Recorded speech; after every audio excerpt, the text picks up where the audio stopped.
happy to have you with us this morning. Well, you know this person. He's one of the most notable civil rights leaders who ever lived. Dr. Martin Luther King Jr., of course. He fought for equality for African Americans at a time when segregation was the rule. It was expected. He was assassinated in 1968, but his memory continues through his work and his children.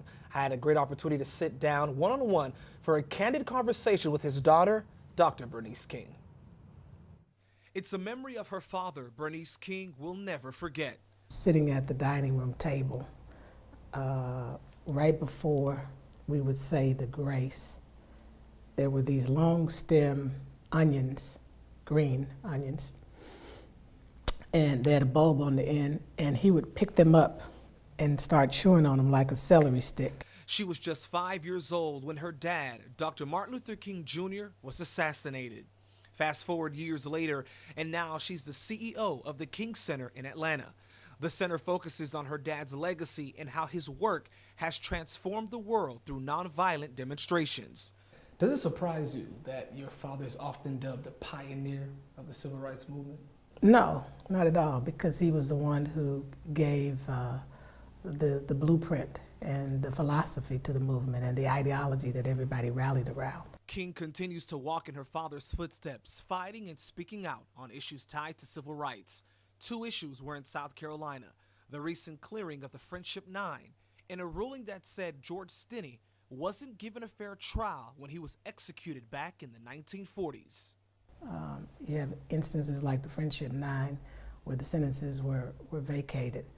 I think it just means that we still have an incredible amount of work to do with our justice system to make sure people do get fair trials. Still on South Carolina, the Confederate flag has been flying in the State House grounds for quite some time. There have been calls for it to be removed. Some people say it's a sense of pride. Others say it's a symbol of hatred. As a civil rights leader with so many issues surrounding the flag, do you believe it still should be flying at the State House? I would say, even though it continues to fly, it should never become a hindrance to continuing to make progress. But then on the other hand, if you truly have moved beyond, then what is the purpose of continuing to perpetuate it? The hashtag Black Lives Matter became a social media movement after the deaths of African Americans like Eric Garner, Trayvon Martin, and Jordan Davis. King says this movement shows progress. It is making people more sensitive to the fact that we still have some serious issues of injustice and disparities in our society as it relates to Black African Americans. King says we've come a long way fighting for civil rights, but the chapter in this book isn't done yet.